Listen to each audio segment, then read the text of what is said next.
the subtle human connects are missing. So we actually get this feedback, and all this data then is also sitting on our dashboards, and I'll be more than happy to share these dashboards with all of you. Every minister has his own dashboards, and this enables us to monitor our department's progress real time. So I have close to about 200 tiles on a dashboard, and each tile is quite deep. So these dashboards and the way we look at our reports has really changed the way we can deliver at the field level. Apart from that, these dashboards are public dashboards. So in some sense, we have democratized data. And the biggest challenge in India is we don't do that. We tend to hold it back. We said, no, let's just open it up. Let people see this. This has created amazing competition with the district magistrates, the collectors of various districts. They started competing with each other. So the role of the minister is slowly becoming more of a policy making and facilitation. And the system is going into a mode of being self-driven, which is very rare from that part of the world. So this is something that I believe is going to be very powerful, and visualization of data is going to be very, very critical. The other area that we've also done a lot of work is internal government transformation projects.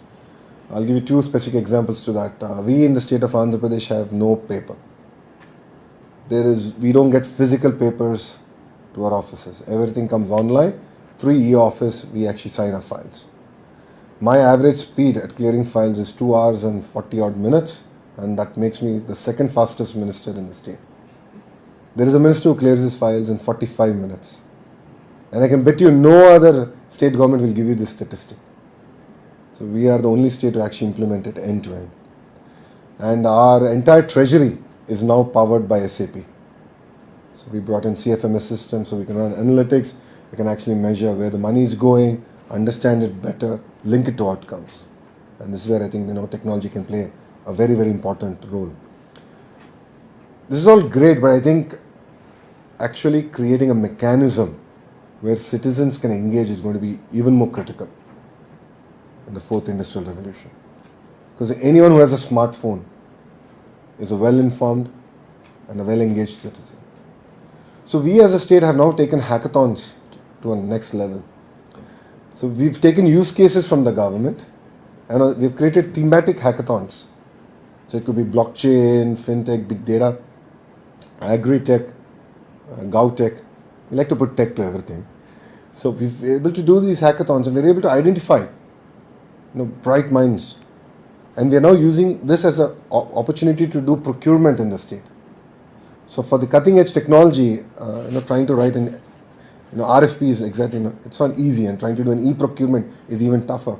But we started using hackathons as the mechanism for procurement at government. I'll give you two examples of this. One is, drinking water tankers. Especially in summer, we have to send water in tankers to remote villages for drinking water.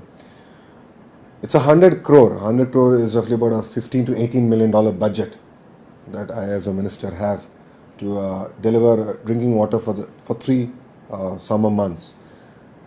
It's a black box.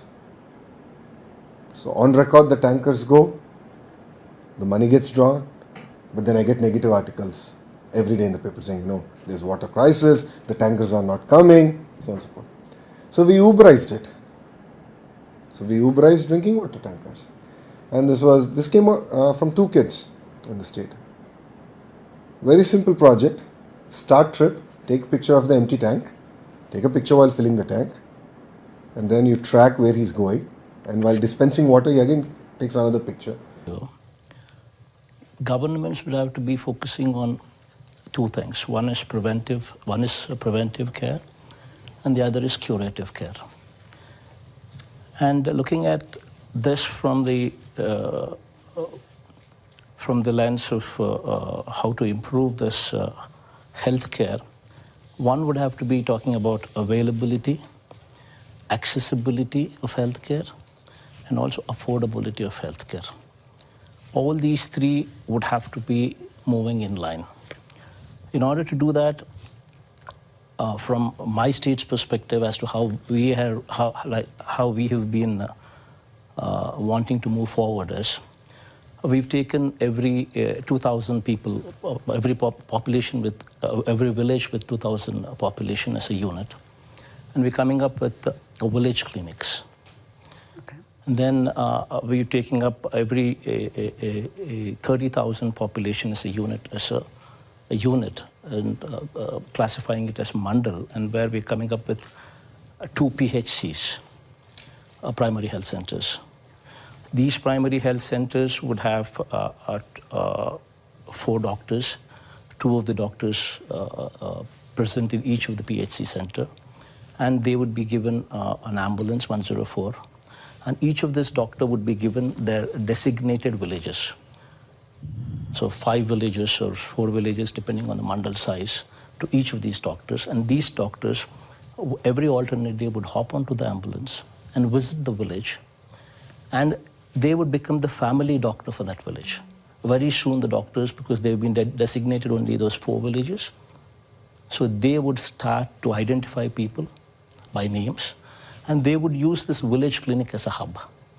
This village clinic primarily would be having an A&M, nursing graduate, mid-level health practitioner, and ASHA workers that we spoke about also reporting there. So that would take care of the preventive part. Now comes the curative part. The curative part would be dealing with the community, with district hospitals, the teaching hospitals, and the area hospitals and the teaching hospitals are going to play a very critical role there.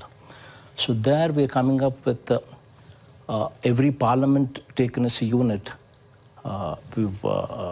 in order to ensure that there is equitable distribution of teaching hospitals. Because only when you establish teaching hospitals, you have postgraduate students actually coming up there. And only when you have postgraduate students doing their course there, and these teaching hospitals are connected to a hospital, a teaching hospital as well. So teaching college and teaching hospital together would become the tertiary care that we are looking for.